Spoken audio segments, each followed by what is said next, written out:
ये Indian movie तो शायद आपने देखी ही होगी, जिसमें ये रथ इस्तेमाल की गई थी और लोग इसको देख के वाह वाह करने पर मजबूर हो गए थे। लेकिन ये कमाल किसी इंडियन एक्टर का नहीं है, बल्कि ये कंसेप्ट है लियोनार्डो दा विंची का। जी हाँ, लियोनार्डो दा विंची जो कभी स्कूल तक नहीं गए, भी फॉर्मल एजुकेशन नहीं ली, उसने इस रथ का डिज़ाइन बहुत पहले ही बना दिया था। उसने उस वक्त ये सोचा था कि एक रथ होगा जिस पर 4 ब्लेड लगे होंगे और हर ब्लेड की लंबाई 1 मीटर होगी और उस रथ को 4 घोड़े खींचेंगे और इस रथ में 3 लोग सवार हो सकते हैं। और ये रथ सिर्फ पेपर में नहीं है, लोगों ने इसकी हकीकी मॉडल भी बनाए। इस रथ की खास बात यह है कि अगर आप इसमें बैठे हो और दूसरे मुल्क का बादशाह दूसरी अपनी फौज की दूसरी तरफ बैठा है, तो आप इंतहाई तेजी से रथ में सवार होकर बादशाह के सामने पहुंच सकते हैं। इस दौरान जो भी सामने आएगा वो इस ब्लेड से कटता रहे। लियोनार्डो की हजारों इनोवेशन में से ये एक थी, इसीलिए मुकेश अंबानी भी लियोनार्डो के There's a great book that's come on Leonardo da Vinci. Walter Isaacson. By Isaacson. He's my favorite author, so I read everything there. और यही रीज़न है कि बिल गेट्स ने भी 1994 में लियोनार्डो की बुक बहुत ही महंगे दामों में ख़रीदी थी। आज हम लियोनार्डो के बनाए हुए मॉडल्स में से अक्सर मॉडल हम विजिट करेंगे और उनको देखेंगे, जिनमें सबसे पहला है ओवर बैलेंस्ड व्हील। ये जो आप व्हील देख रहे हो, इसको समझने के लिए आज की साइंटिस्ट ने काफ़ी दिमाग लगाया। व्हील की इस मोशन को परपेचुअल मोशन कहते हैं। परपेचुअल मोशन का सिंपल मतलब ही है कि कोई ऐसी मशीन जो बिना किसी एनर्जी के चलती रहे। बहुत से साइंटिस्ट ने इस पे दिमाग लगाया, लेकिन ये एक्चुअल में कभी बन नहीं पाए, क्योंकि लॉज ऑफ फिजिक्स के हिसाब से कोई ना कोई एनर्जी आप हर बार लूज करते ही रहोगे। लियोनार्डो का ये ओवर बैलेंस्ड व्हील इसी डिज़ाइन को रिप्रेजेंट करता है। वो इस वक्त पर ये सोच रहे थे कि क्या कोई ऐसी मशीन बन सकती है जो हमेशा घूमती रहे। लियोनार्डो ने सोचा अगर व्हील की एक साइड पर ज़्यादा वेट रहेगा जो हमेशा शिफ्ट होता रहे, तो व्हील खुद ब खुद इसी डायरेक्शन पर घूमता रहेगा। ये आइडिया इस वक्त में बहुत ही जीनियस था। ये जो आप व्हील स्क्रीन पर देख रहे हैं, ये सिर्फ वेट की वजह से नहीं घूम रहा, बल्कि इसके नीचे जो डब्बा है इसमें सेल लगे हुए हैं। लेकिन लियोनार्डो ने ये बातें 300-400 साल पहले सोची। इस बात की अक्कासी करता है कि उसके पास कितना दिमाग था। लियोनार्डो का अगला डिज़ाइन आता है कैम हैमर। इमेजिन करो आपने दुनिया की सबसे पहले इंडस्ट्री बनाई हो और उस वक्त आपके हाथ लियोनार्डो का ये कैम हैमर का डिज़ाइन लग जाता, तो आप कितने पैसे छाप सकते थे। आप स्टीम इंजन की मदद से इस कैम हैमर को यूज़ कर सकते थे, जो 1 सेकंड में 20 बार तक हैमरिंग कर सकता है। अगर आप अपनी इंडस्ट्री से बड़ी बड़ी शिप्स का डिज़ाइन कर रहे हैं, तो आप मेटल को इस कैम हैमर की मदद से मेटल शीट में कन्वर्ट कर सकते थे। कैम हैमर का ये डिज़ाइन आज से 500 साल पहले लियोनार्डो ने बनाया था। लियोनार्डो एक ऐसा मॉडल बना रहे थे जिससे हैमरिंग करना ऑटोमेटिक हो जाए, जिससे लोगों की मैनुअल एफर्ट को कम से कम किया जा सके। इतना जीनियस इंसान होने के बावजूद भी अक्सर लोग लियोनार्डो को एक पेंटर के तौर पे ही समझते और तस्वर करते हैं। का अगला जीनियस काम है हार्ट डायसेक्शन।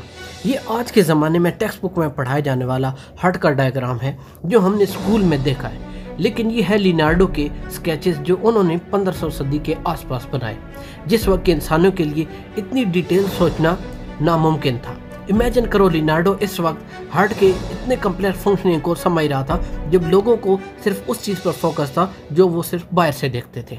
लियोनार्डो बहुत ही ज़्यादा क्यूरियस थे, वो हमेशा से जानना चाहते थे कि इंसान के अंदर क्या है। वो रात को चुपके से ग्रेवयार्ड में जाते, मरे हुए लोगों की बॉडी निकालते और उसको डायसेक्ट करना शुरू कर देते और इनके एग्जैक्ट स्केचेस बनाते, जो हम यहाँ स्क्रीन पर भी देख सकते हैं। इस वक्त लोगों को लगता था कि जो हार्ट में वाल्व्स हैं वो सिर्फ प्रेशर से खुलते और बंद होते हैं, लेकिन लियोनार्डो ने देखा कि जब ब्लड दिल से गुजरकर आयोटा में जाता है तो वो एक लहरों की तरह की मोशन बनाता है, बिल्कुल इसी तरह जिस तरह नहरों में होता है। इस तरह की पानियों में घूमते हुए इस पैटर्न वो अपने स्केचेस में भी बनाए हैं उन्होंने, और ऐसे ही पैटर्न हार्ट में भी मौजूद थे। इनकी डायसेक्शन की स्टोरी में सबसे इंटरेस्टिंग बात यह है कि उन जस्ट इमेजिन करो कि एक तरफ हार्ट की एक्यूरेट मसल्स और उसके डायग्राम बना रहे हैं और दूसरी तरफ उसी पेज के कोने में अपने असिस्टेंट का कार्टून बना रहे थे, जो कि हम में से मैक्सिमम लोगों ने स्कूल के लेक्चर में बोर होते हुए ये चीज़ की है। एग्जैक्टली ये सेम चीज़ लियोनार्डो के स्केचेस में भी देखी गई है। ये चीज़ बताती है कि एक तरफ तो वो बहुत ही क्यूरियस और डीप स्टडी करने वाले इंसान थे और साथ ही वो थोड़े प्लेफुल नेचर के भी थे।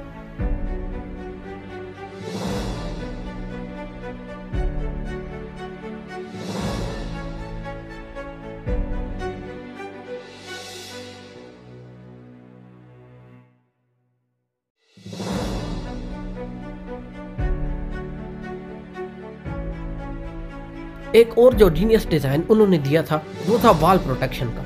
असल में लियोनार्डो को एक फेमस पॉलिटिशियन बोर्जिया ने अपने मिलिट्री इंजीनियर के रूप में रखा हुआ था।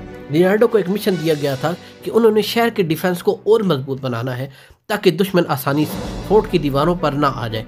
लियोनार्डो ने इस फोर्ट को बचाने के लिए सोचा कि क्या होगा अगर दुश्मन सीढ़ियां लेकर फोर्ट की दीवारों से अंदर छलांग लगा दे, इससे कैसे बचा जा सकता है। और इसलिए लियोनार्डो ने ये डिजाइन बनाया जिसका मॉडल आप स्क्रीन पर देख रहे हैं। इससे दुश्मन सीढ़ियां कर दीवार फैलाने की कोशिश करेगा, इन लीवर्स को एक्टिवेट कर दिया जाएगा जो कि दीवार की दूसरी तरफ की इन रेल्स को हिला देंगे, जिससे सीढ़ियां अनस्टेबल हो जाएंगी और दुश्मन के सिपाही नीचे गिर जाएंगे।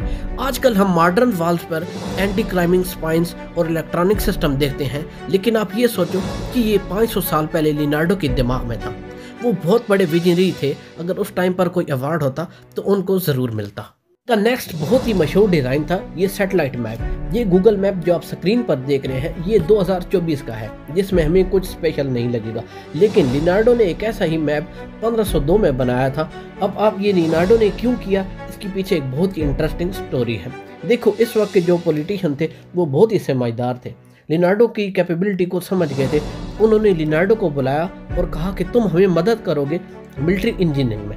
बोर्जिया का एक इलाका अमोला उनके हाथ में आया था और वो लियोनार्डो को ये काम दिया गया था कि वो पूरे शहर के रास्तों को समझे कि कौन सी गली कहाँ पर जाती है और कौन से रास्ते फोर्ट को आते और जाते हैं, ताकि दुश्मन के हमले के टाइम में कहाँ से एग्जिट करना है ये क्लियर हो।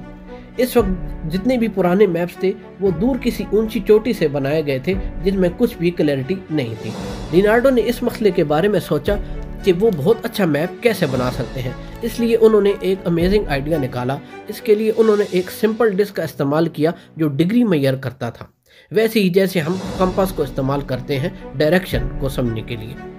इसके बाद लियोनार्डो ने एक ओडोमीटर बनाया। ये एक ऐसी डिवाइस है जिसमें छोटे छोटे व्हील लगे होते हैं। वो सिर्फ ये जानना चाहते थे कि जब वो सड़क के एक कोने में पहुंचे तो सड़क कितने एंगल से मुड़ रही है, उसको वो बस मेजर कर लें ताकि वो पैमाइश करने के बाद उसको मैप में लिख सके।